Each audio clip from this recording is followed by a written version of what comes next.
Hi everyone. It's been a while. Did anything happen while I was away? I probably will make a video with some observations about the most recent US federal election at some point.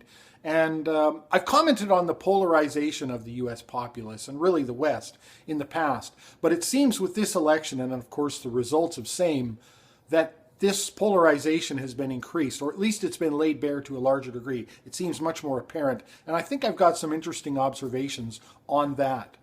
For this video, what I wanted to comment on is what I see as a resurgence in pushback against atheism. And what I find most interesting about this is that it has been made by theists, people who would consider themselves to be deists, and some atheists alike. And I wanted to comment on this because I think we're in danger of regressing a little bit here. We're in danger of sort of falling back into a bit of irrationality. Now, when it comes to this pushback against atheism, it seems to kind of encompass this collectivizing of atheists as all sharing certain necessary attributes, or atheism itself as having certain inherent components, such as an arrogance in dealing with religion rather than, a calm, rational approach, but more importantly, kind of a rank rejection of any kind of objectivism, or another way of putting it would be a sharing of this moral relativism, and that these are kind of necessary components to current day atheism. And I would reject that, of course, that atheism itself is simply the rejection of a claim. The reason I think this is important is I think there's a real chance here, a real opportunity for us to lose some objectivity, to lose some of our rationality, and actually to regress to some degree as a species. This has happened before in certain cultures that were once quite open and cosmopolitan, etc., and have actually had a regression due to religious fundamentalism. And I think that it's important to keep our eyes open to that. As has been said by someone that many of us know and respect in the atheist community, Ozzy, that religion is not my enemy, irrationality is my enemy. Now, my own observations would have me agree with some of the assertions made by these people, that there is an arrogance and a tendency to ridicule amongst a lot of atheists, and also that there is seemingly an acceptance of subjectivism made by many modern atheists. I would reject, however, that is a necessary component of atheism, because I, as an atheist, don't share any of those views. If you go back on my video catalog, for instance, you'll find at some point I was engaged in a bit of a discourse about objective secular morality, and I got a lot of pushback on that. I still maintain my views on that front. The issue for me, once again, is one of rationality. And for all of these people, especially the deists and the theists that are pushing back against atheism, they're making the claim that some sort of a belief is superior to atheism, because, of course, it involves objective morality and adherence to some kind of objective morality, and also a sense of community, a sense of oneness, and many other things. And I think there is some value to some of that, but again, I'm always drawn back to the rational side of things when I look at that, because I think there is a potential danger there, especially whenever you're dealing with a religion that has certain fairly fundamental tenets. Here we live in the West today where people are not really observing those more fundamental tenets. But we have seen a regression in other religions also in our lifetimes that have caused a refocusing on those fundamental tenets. And were that to happen here, which I don't think it will, I don't really honestly think that we're going to come to a day when the Christians are going to be stoning atheists and Sabbath workers and disobedient children in the streets. However, I think the potential for it is there, especially if we abandon rationality. I think the greatest progress that we've made as a species has been since the Enlightenment, where people have moved towards the scientific method and rationality and critical thinking. And I don't want to see a regression. And so I think it's important that all atheists, lose the arrogance and lose the ridicule and keep it to the rational. The other thing, really potentially here has to do with governance, because, of course, there are many people in the U.S. especially who like to say, it was founded as a Christian nation, we should be adhering to all these Christian fundamentals, these Christian tenets of our government. And that's a slippery slope, because if you're going to make that allowance for one religion, potentially you have to make it for any and all. If I'm going to accept those claims, and if you're going to look at it as a pure atheist, and you've got some religious person who's saying you should accept our religious claims, if I am being made to accept your claims on faith, I'm in the uncomfortable position, the unfortunate position of having to accept any claims that people make based on faith if I'm going to be consistent at all. And I think the same happens when you accept those kind of things within your system of government.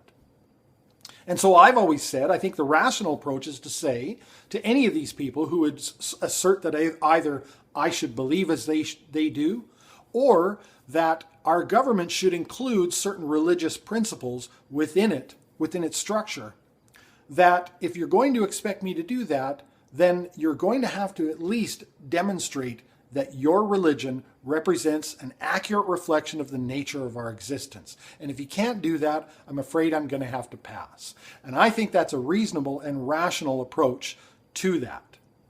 Now, many of these people who are either deists or Christians are making the case against atheism, or the case for some sort of a belief, out of an argument from outcome. They're basically saying that, listen, this belief is good because it's superior, because it carries with it a sense of community, also carries with it a sense of a system of morality and a need to adhere to certain ethics and that sort of thing.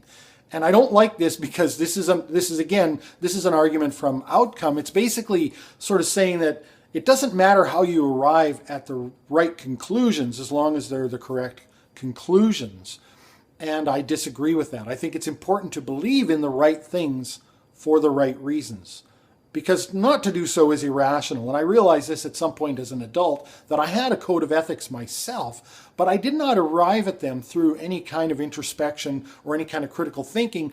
I arrived at those conclusions based on a family history and probably the region that I live in and that sort of thing. So at some point I embarked on this internal critique of my own ethics and tried to expose myself to alternate points of view and watch lots of lectures and debates and that sort of thing to try to make sure that I was arriving at the right conclusions for the right reasons, that I could defend the reasoning behind any of the moral conclusions that I have. And some of my morals changed and some of them did not as a result of this process.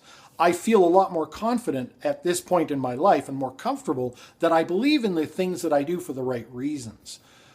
Partially also as well, that allows you to be open, I think more open anyway, to new information. And I think all of that is the rational approach to coming to conclusions. And I'm concerned, once again, about this idea of coming to the conclusion for not necessarily the right reasons, and the potential there for regression.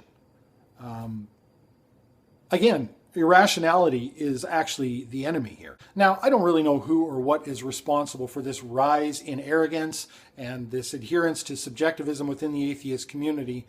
I would also differentiate between the everyday average atheist that doesn't really involve themselves in the discourse, and maybe those people who I would call Christians in name only, who might check off on a census form that they are religious, but they don't really adhere to any religious ethics or behave and involve themselves in that community, and what might be called intellectual atheists, which might sound a little bit arrogant itself, but what I mean by that is just people who've taken the time to do research, introspection, engage in critical discourse to come to their conclusions. And I think that those in the atheist community who have been arrogant and have resorted to ridicule and mockery and that sort of thing have actually done the cause a great disservice. And the cause I'm referring to here is the spread of rationality and critical thinking. In fact, it's come to the point where the term skeptic has been viewed with disdain itself. The term skeptic has become a point of mockery because, of course, skepticism has become synonymous at this point with dogmatism. Now, I think what's needed in the skeptic community is once again a return to calm and rational analysis of claims being made, and a calm but very firm rejection of claims that are either unsupported or most certainly those that are unfalsifiable. And I would include in this claims about culture. I've watched with some interest as what I would call the religion of social justice has got themselves in a bit of a cognitive dissonance here, with the need to expose oppression and injustices and the automatic reverence they seem to give cultures, many of which, of course, include internally oppression and injustice.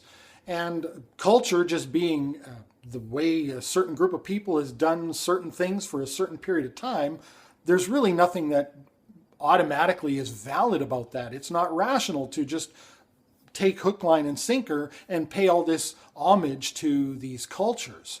I think that we have made all of the gains that we have as a species through critical thinking and rationality, really often in spite of the tenets of different religions. The rejection of slavery in the West, the recognition of the rights of children and the rights of women, etc., etc. Many of these things come as contradictions to the religious tenets of the culture that surrounds us. Now, I'll wrap up by saying this. I don't really believe that we're going to see a return to some dark Christian fundamentalism in the West, although that has happened with other religions, and not just by the extremists. I think there has been an acceptance of a more fundamental view, and we are witnessing a bit of a clash of civilizations in Europe and in the UK at the moment. I don't know if that clash is headed to our continent.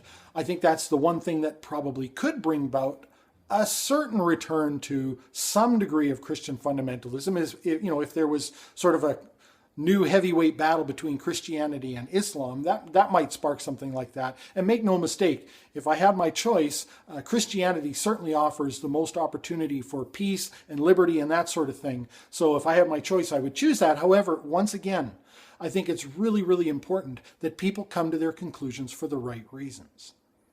And people should only be able to impose their idea set on you if they can demonstrate that they are accurate, that they are moral, that they represent an accurate reflection of the nature of our very existence. And you should always have the opportunity, the option to reject it if it doesn't.